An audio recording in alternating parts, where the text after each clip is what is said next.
오늘 아침 말씀 제목은 황송한 사랑과 응답의 삶입니다.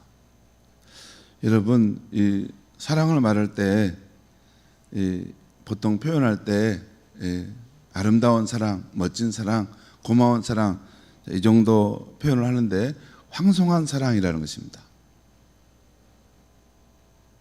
근데 이 표현도 담아내기 어려운 건데, 너무나도 황송한 사랑, 너무나도 감당할 수 없는 사랑.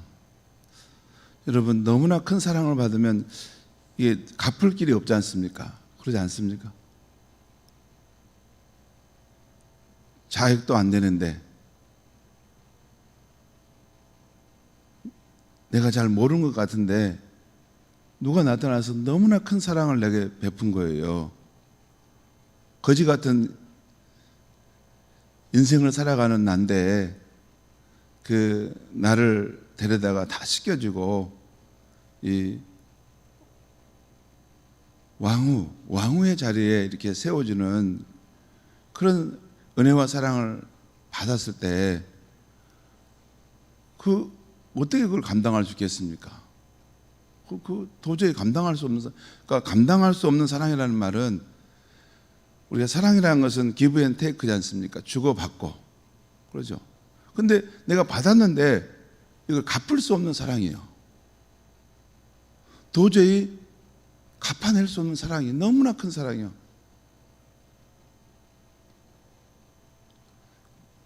그 이야기입니다. 도저히 감당할 수 없는 큰 사랑, 큰 은혜를 받았는데 나는 이제 어찌할꼬, 나 이걸 너무 큰 사랑을 받았는데 내가 어떻게 다 갚을 수 있을까? 그래도 이렇게 꼼지락꼼지락 갚아보려고, 진짜 꼼지락꼼지락 갚아보려고 조금이라도 뭘 해보는, 그것을 응답의 사랑이라고, 응답의 삶이라고 말하는 것입니다. 여러분, 이 성경 말씀을 이렇게 제가 강해가 풀어갈 때 설교자가 답답할 때가 많아요. 어떤 답답할 때가 있냐면, 이 하나님의 깊은 마음을 내가 잘 모르겠어요. 분명히 이 사건 속에 하나님이 우리 인간의 머리로 다 헤아릴 수 없는 깊은 생각과 그 마음과 그 어떤 자리가 있는데 내가 잘 모르겠어요, 다. 왜냐하면 우리 인간은 경험한 영역에 한계가 있지 않습니까? 제가 사랑을 알면 얼마나 알겠습니까? 여러분, 우리가 사랑을 알면, 우리 사람끼리야 내가 남보다 오래 살았으니까 내가 좀 사랑을 알지. 그러지만 창조주 하나님과 피조물인 인간이 둘이가 있을 때, 그 피조물인 인간이 어떻게 하나님의 사랑을 다 알 수 있습니까? 우리가 어렸을 때 아이를 낳았지만 우리 자녀가 어떻게 부모의 깊은 사랑을 다 압니까?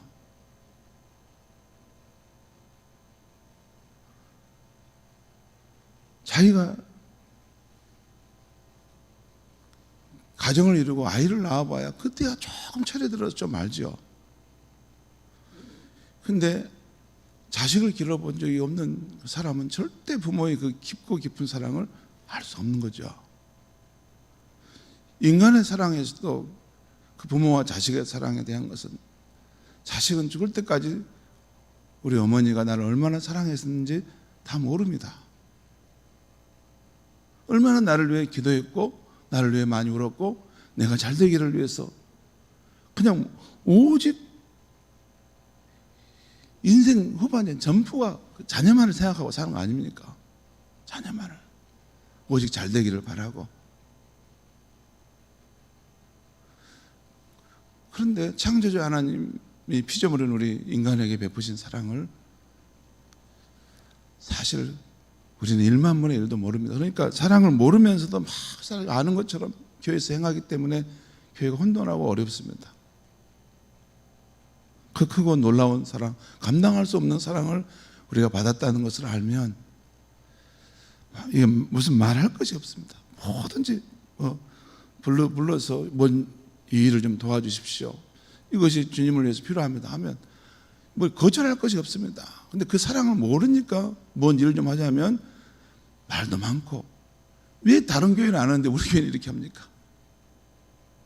다른 교회 그 다른 교회가 무슨 소용이 있습니까? 나와 하나님과의 관계고 나에게 대해서 그 황송한 사랑을 베푸신 그분 앞에서의 나의 삶인데 교회가 뭐 남하고 비교해가면서 신앙생활 하는 겁니까? 그렇지 않습니까? 나 때문에 그 고귀한 생명을 다 쏟으시고 아낌없이 주신 그분의 사랑을 생각할 때 그건 나와의 관계입니다. 근데 꼭 신앙이 없어지면 남들은 아는데 우리는 왜 그렇게 합니까? 난 비교할 거 없습니다. 나중에 주님 앞에 섰을 때 우리에게 주님 물으실 때 남하고 비교해가지고 넌 저렇게 잘하는데 너는 왜 이러냐, 이런 주님 아니십니다. 너는 내가 너에게 베푼 그 황공한 놀라운 사랑에 대해서 은혜 앞에 너는 어떤 삶으로 응답했느냐, 그걸 묻는 것입니다. 진짜 우리가 믿는 하나님은 작은 분 아닙니다. 저쪽 누구 보면서 저들은 저렇게 했는데 너는 왜 안 했냐, 이런 그러면 하나님 아니세요. 하나님은 내가 너에게 준 그 사랑 앞에 내가 정말 진중하게 너를 향하여 그렇게 아낌없는 진실한 사랑을 내가 주었는데 너는 거기에 대해서 어떻게 반응하며 살았니? 그걸 묻는 것이 심판대 앞에 우리의 삶 아닙니까? 오늘 본문이 그런 이야기를 하는 것입니다. 한번 보겠습니다. 오늘 본문은 바로 앞부분에 심판 선언을 뒤집는 자기 백성을 향한 여호와 하나님의 압도적인 사랑과 은혜를 말씀하신 내용입니다. 사랑이 이게 보통 정도의 사랑이 아니라 압도하시는 사랑이에요. 압도하시는, 우리의 영혼과 전 존재를 압도하시는 사랑. 이 사랑과 은혜를 하나님 우리에게 주신다는 거예요. 그럼 너는 어떻게 해야 되겠느냐? 그것이 오늘 말씀의 내용입니다. 어제 아침 말씀을 다시 생각해 보면 여호와께서 자기 백성에게 주신 은혜, 그 선물을 되찾으시고 또한 그들이 하나님을 잊어버리고 떠나서 바알을 섬긴 시일대로 심판하시겠다는 말씀으로 끝났습니다. 어제 말씀이 그 말씀이었어요. 그런데 오늘 말씀에서는 이 상황이 반전되고 있습니다. 오늘 14절 15절 말씀을 제가 읽겠습니다. 14절 15절. 그러므로 보라, 내가 그를 타일러 거친 들로 데려가서, 여기서 내가는 여호와 하나님입니다. 여호와께서 그를 다른 신을 섬긴 그 음란한 그 이스라엘 백성을 말합니다. 여호와께서 그 음행한 이스라엘을 다시 타일러 거친 들로 광야로 데려가서 말로 위로하고 여보, 그러지 말아요. 내가 당신 남편 아니에요. 왜 내 사랑이 뭔가 부족했어? 내가 당신을 얼마나 사랑하는데 왜 나를 그렇게 떠났어? 다른 남자에 가서 그렇게 자꾸 살려고 그래요. 지난번에도 보지 않았어. 다른 남자에 가서 살아보니까 좋읍디까? 그 남자가 진짜 당신을 사랑해 줍디까? 그렇지 않지 않아요. 나만큼 당신을 사랑하는 사람은 없어요. 그러면서 다시 한번 마음을 돌이키시오. 나랑 함께 잘 삽시다. 이렇게 위로한 겁니다. 그렇죠? 아마 우리 요즘 남편들은 보면 이제 요즘 연예인 중에 누가 뭐 누구를 폭행했다는 말이 나오는데 아마 바람 나가지고 이렇게 몇 번 나가고 그러면 가만히 두겠습니까? 막 때려가지고 막 다리를 불어넣고 다시는 그런 일 못하게 한다고 하는데 우리 하나님은 그 음란한 그 이스라엘 백성 그렇게 하지 않고 타일렀다는 거예요. 그러지 말라고. 그리고 위로했다는 거죠. 내가 뭐 잘못한 거 있으면 다시 잘할 테니까 여보, 우리 진짜 참된 가정을 이룹시다. 그렇게 했다는 것이죠. 그러면서 또 15절, 거기서 비로소 그의 포도원을 그에게 주며 악을 골짜기로 소망의 문을 삼아주려니, 환경을 바꿔주겠다는 거예요. 다시 포도원을 빼앗는다고 했는데 다시 다 주시겠다는 거예요. 그리고 이 악을 골짜기를 희망이 넘치는 그런 공간으로 만드시겠다는 거예요.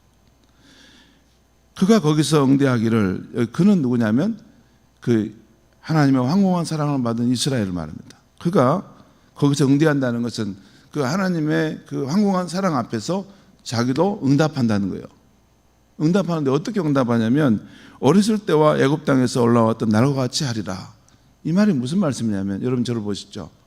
우리가 하나님 떠나서 세상으로 나가 방황하다가 어느 순간 이렇게 무슨 환난과 어려운 일을 당해서 다시 내 남편은 하나님밖에 없구나 하고 돌아왔지 않습니까? 그리고 하나님의 깊은 은혜와 사랑을 다시 깨달았지 않습니까? 그러면 어떻게 신앙생활해요? 내가 처음 주를 만났을 때 그 첫사랑의 그 주님 뜨겁게 사랑했던 그 마음으로 내가 이제 주님을 다시 따라야 되겠다, 그 말입니다. 처음에 이스라엘 백성이, 여러분 맨 처음에 애굽의 종살이에서 그들이 건진받아서 나올 때 그들이 뭐가 있었습니까? 노예 신분이었고 아무것도 없었어요. 그 광야길에서 그들이 뭐가 소유한 거 있었습니까? 오직 하나님께서 그 모든 것을 공급해 줘서 살아간 거 아닙니까? 그러니까 전적인 하나님의 은혜를 경험한 이스라엘 백성이 전적으로 하나님을 순수하게 사랑했던 것처럼 이제 그렇게 사랑하게 될 것이다 라는 것입니다. 또 16절 18절 말씀 읽겠습니다. 여호와께서 이르시되 그날에, 이런 날이 지금 미래에 있다는 것입니다. 그날에 내가라는 것은 이스라엘이 나를, 여호와를 내 남편이라 일컬고 부르고 다시는 내 바알이라 일컬지 아니하리라. 17절 내가, 여기는 여호와입니다. 여호와가 바알의 이름을 그의 입에서 제거하여 다시는 그의 이름을 기억하여 부르는 일이 없게 하리라. 또 18절 그날에는, 그러니까 미래 이 하나님이 회복하는 그날을 말해요. 그날에는 내가 그들을 위하여 들짐승과 공중의 새와 땅의 곤충과 더불어 언약을 맺으며, 여러분 항상 이 하나님과 그의 백성 사이에 언약이 있다는 거예요. 언약 백성이 굉장히 중요한 성경에 관통하는 주제예요. 여러분 구약은 시내산 언약이고 신약은 어디 언약이요? 십자가의 언약입니다. 십자가의 그 독생자의 피를, 그 생명의 피를 쏟으셔서 내가 너를 사랑하고 내가 너를 구원하겠다고 하는 그 언약의 약속이에요.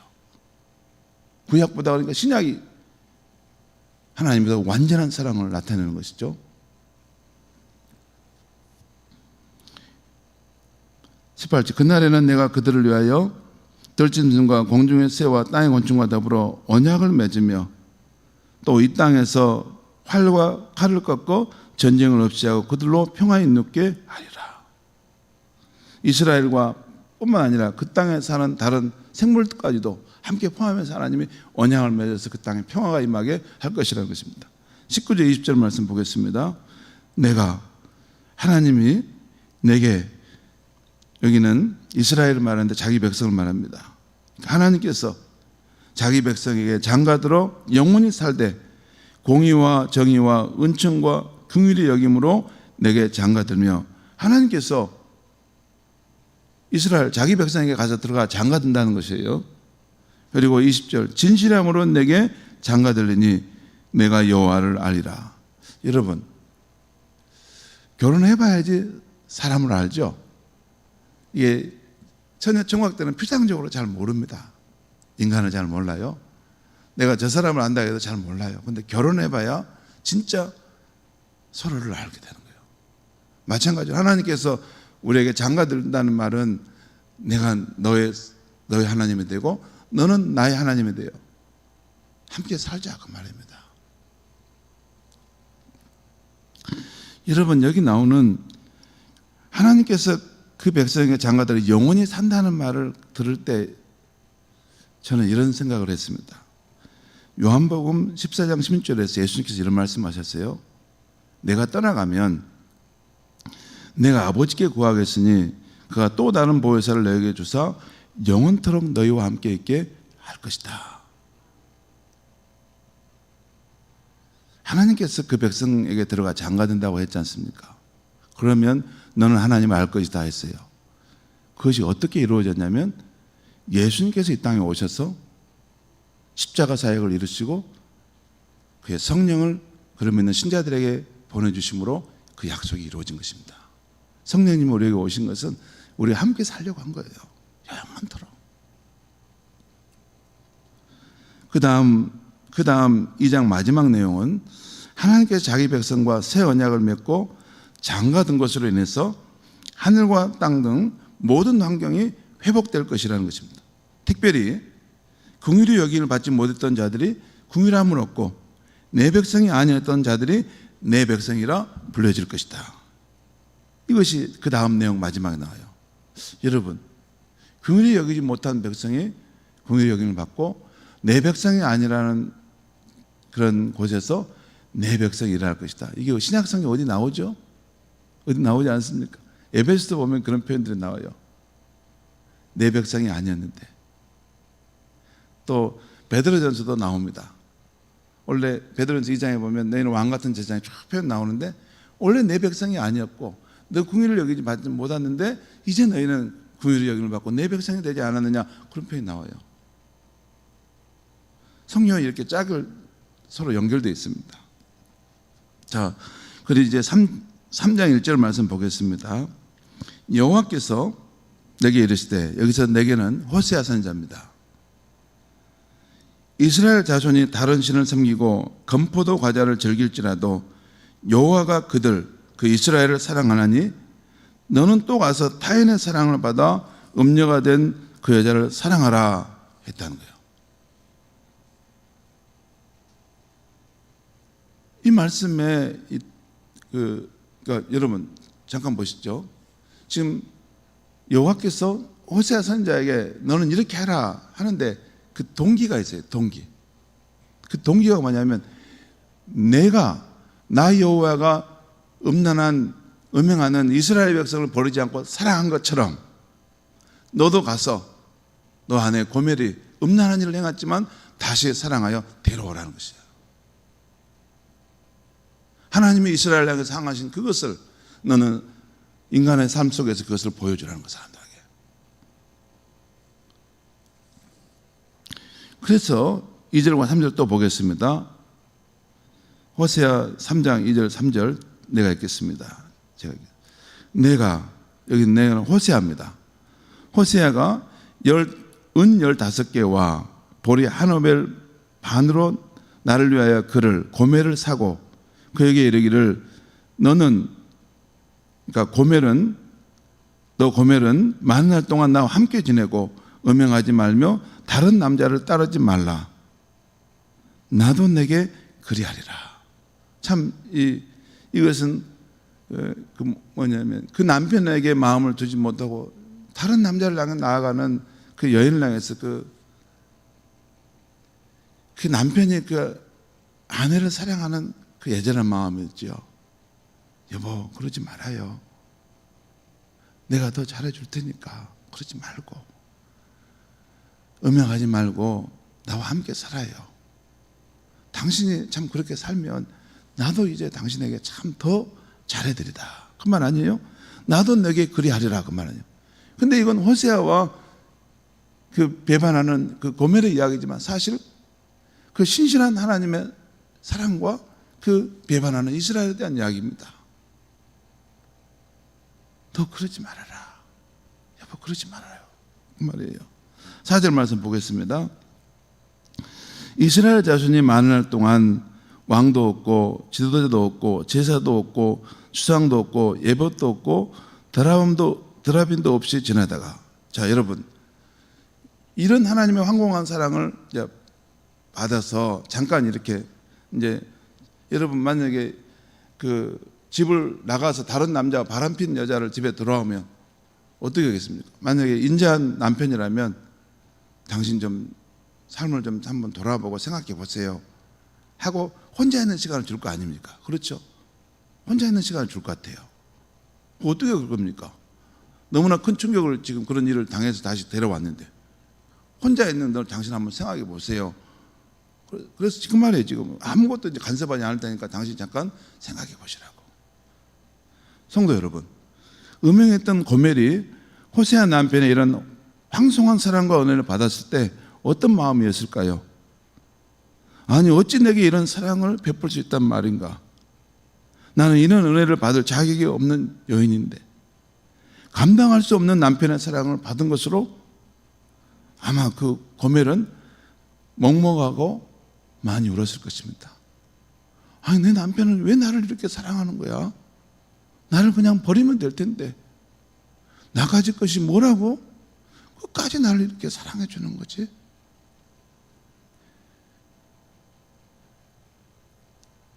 어느 순간 남편의 그 사랑 때문에 정말 많이 울었을 것입니다. 그게 실제 아닙니까? 그런 남편이 정말 있다면. 그리고 이 마음은 본 남편인 하나님을 배반하고 다른 신들을 섬겼던 자신들을 크신 은혜로 회복해 준 것을 경험한 이스라엘 백성이 느낀 마음이었을 것입니다. 마지막 5절 말씀 보겠습니다. 그 후에 이스라엘 자손이 돌아와서 그들의 하나님 여호와와 그들의 왕 다윗을 찾고 마지막 날에는 여호와를 경외함으로, 정오에는 여호와를 경외함으로 여호와와 그의 은총으로 나가리라. 성도 여러분, 오늘 이 말씀은 사실 우리의 공로가 아니라 전적으로 예수 그리스도의 십자가의 피값으로, 여기 보면 호세아가 고멜을 사올 때 은 15세겔을 샀다고 했죠. 여러분, 은 10세겔이면 노동자가 1년 동안 일해야 될 벌 수입입니다. 그러니까 한 2, 3천만 원 되는 거예요. 그러니까 은 15세겔이면 한 4천만 원 정도 될 수, 4, 5천만 원 될 수 있는 거예요. 이것을 그 음란한 여인을 데려오기 위해서 지불하고 샀어요.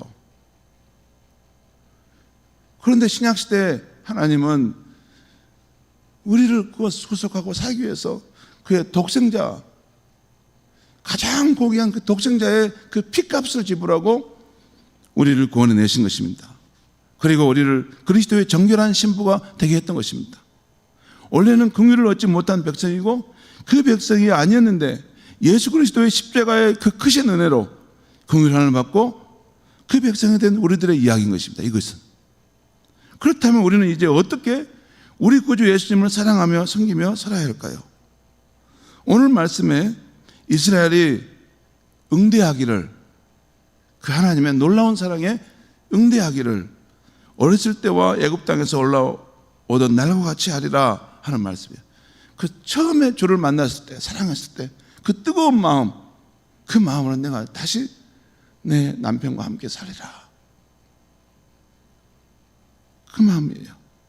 또한 배반한 고멜을 비싼 값을 치르고 사온 호세아가 말한 것처럼 너는 나와 함께 지내며 음행하지 말고 다른 남자를 따르지 말라. 여보, 이제 그만 음행하세요. 나만을 같이 사랑하고 삽시다. 나도 당신만을 전부인 것처럼 생각하며 살 테니까. 그 말입니다. 우리가 그렇게 살 때 주님 또한 우리를 나도 너를 그렇게 대할 것이다 라는 말씀이에요. 그 황공한 사랑 앞에서, 여러분 잠깐 저를 보시죠. 제가 지금 무슨 추상적인 이야기, 관념적인 이야기를 한 건 아닙니다. 2000년 전에 하나님의 아들이 사람의 몸을 이 땅에 입고 오셔서 우리가 지은 죄들을 다 담당하셔서 그 십자가에서 시뻘건 피를 쏟으시고 자기 생명을 버리시고 저와 여러분을 구속하신 이야기입니다. 긍휼을 받지 못한 우리를 긍휼을 받는 백성이 되게 하고 하나님과 전혀 관계없는 외인들을 하나님의 백성이 되도록 우리를 위해서 그렇게 하신 것입니다. 그 놀라운 사랑, 그 황공한 사랑을 받은 사람들이 저와 여러분입니다. 만약에 이것을 모른다면 우리는 구원받지 못한 사람들입니다. 구원받은 백성이라면 이 놀라운 사랑이, 이 사건이 있음으로써 감당할 수 없는 이 황공한 은혜가 우리 삶에 있음으로 있어서 내가 구원받았다, 이 자의식을 갖는 사람인 것입니다. 그런 사람은 아무렇게나 살 수 없습니다. 이 놀라운 사랑을 받은 것 앞에 응답하는 삶을 사는 거예요. 나도 이제 아름다운 사랑을 하리라, 그분 앞에 진실한 사랑을 하리라, 그분에게 책임 있는 사랑을 하리라. 세상에는 그 무엇을 남을 따라보고 이렇게 주변을 둘러보는 것이 아니라 나를 향해서 그 온전한 사랑, 그 온전한 사랑을 주신 그분 앞에 나도 내 것을 더 많이, 나도 진실한 사랑으로, 책 있는 사랑으로 그분의 사랑에 응답하리라. 그것이 진실한 그리스도인인 것입니다. 그런 사람들이 역사를 변화시키고 이 시대를 깨우고 하나님의 나라를 이 땅에 가져오게 하는 위대한 인물로 서는 것입니다. 그런 사람들이 하나님의 나라 천국에 갔을 때는 앞에 다 서 있을 것이에요.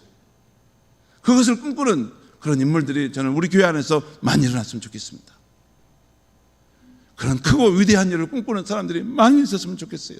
그러려면 무엇보다도 지도자들의 마음 가운데 더 큰 세계를 꿈꾸고 하나님의 놀라운 사랑에 대한 것을 더 묵상하고 생각하고 반응하려고 하는 그런 노력들이 있어야 되는 것입니다. 왜? 지도자의 수준을 그 밑에 사람들이 따라오는 것이기 때문에. 우리 교회 남성 지도자, 여성 지도자들 많습니다. 지도자는 책임이 있는 것입니다. 왜? 우리 뒤에 따라오는 사람들이 많기 때문에. 그리고 나중에 우리가 주님 앞에 섰을 때 그 책임도 물을 거예요.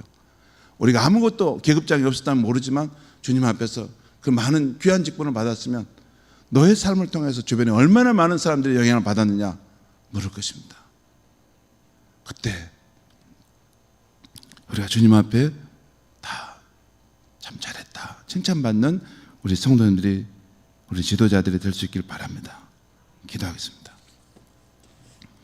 하나님 아버지, 우리가 하나님의 말씀을 따라 들어가면서 하나님의 그 놀라운 세계를 깨달을 때 우리가 전율하고 떨지 않을 수 없습니다.